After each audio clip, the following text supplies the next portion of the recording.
Israelis enjoy both commercial and tourist relations with Turkey, and you've now rewarded it by attacking a fleet of ships that's come from Turkey and killed Turkish nationals. That's a great way to win friends, isn't it?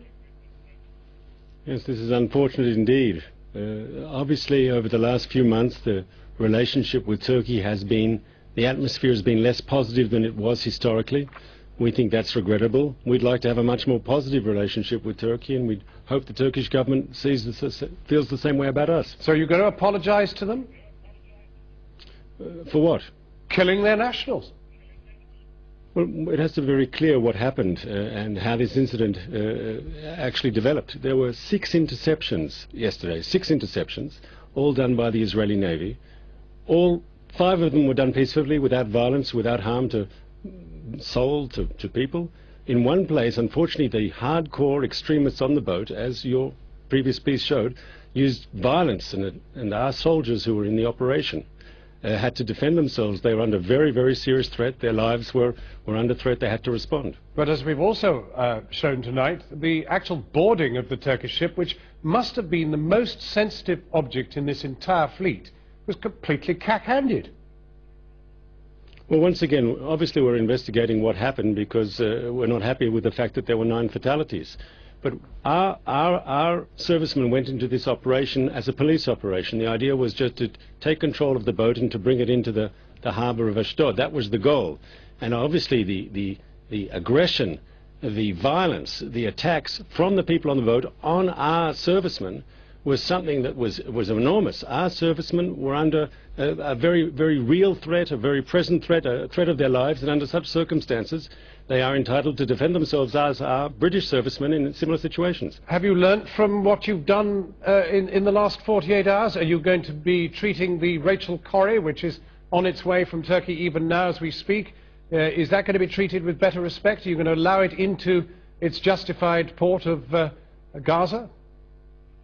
Why justified? I mean, you raise a whole series of issues there, and I'd like to answer each one if I could. Well, if I could just follow up on that. I mean, the point is the United Nations, just about every world leader has told you to lift the illegal blockade on Gaza. And that's been asked for immediately by the Security Council. So, first of all, a blockade is a legitimate tool when you're in a conflict, and of course you know that we're in a conflict with that Hamas regime in Gaza. There's a state of conflict. The United Nations, according to the United Nations rules, a naval blockade is totally legitimate form of international behavior. It even appears, I believe, in Article 47 of the United Nations Charter. To say that it's illegal, I don't know exactly what you're talking about. As to the sanctions on the Gaza Strip, they are a response to violence from Gaza into Israel. That's also a perfectly legal form of international behavior. Well, what are you going to do about the Rachel Corrie if it attempts to go in? What are you going to attempt to do to the Corrie? Well, the first thing I'll say, anyone who is bringing humanitarian aid to the Gaza Strip, we promise that if you bring that aid to our port of Ashdod, we will guarantee that all humanitarian aid reach the people in Gaza. And if they don't want to deal with us because they don't like us, there's a Muslim country in it. An Arab country, Egypt, has made a similar offer through its port of Al Arish. Yeah, but the reason nobody wants to take you up on your offer is because you can't be trusted. Why is that? Because you have severed 80% of the aid that's been going into Gaza. It is down to 20% of the levels. This is according to the International Red Cross and the United Nations. It's down to 20% of levels before you started strangling the place. Let's be very clear here. They don't want us to take us up on the offers because they want to make a political statement to break the blockade. It's not because they don't believe the aid won't be delivered. And may I just explain to viewers why we need that blockade, if you'll allow me? It's clear that if that blockade did not exist, if we didn't have the naval blockade on the Gaza Strip, you'd have the inclusion into Gaza of very dangerous weapons and missiles from Iran, from Syria. You know that from the Gaza Strip, thousands of rockets have been fired on Israeli cities, on Israeli civilians. The short-range rockets are made indigenously in the Gaza Strip.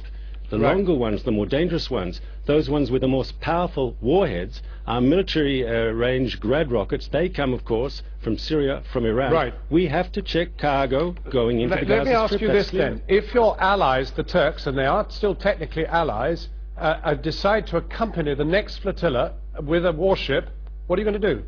Because they're saying they're going to. Sort of hypothetical is... No, they are saying, they're actually saying... The Prime Minister said in Parliament today that the next flotilla will very likely be accompanied by a Turkish warship. What will you do? What will you do? I don't think this is serious. What will you do? Sir, I don't think it's serious. Of course it's serious. Of course it is serious. This is an incredibly serious situation. This could result in major warfare. The Turks are about to send warships. You're telling me the Turks are about to send warships to attack Israel? Well, why don't you get on the telephone and ask sir, them? I don't know. Why don't you get on the telephone and ask them? I don't think it's serious. Don't ask know me where if, you got this from. Don't ask me if I'm serious. Check with the Turks. Mark Regev, thanks for joining us. Thanks for joining us.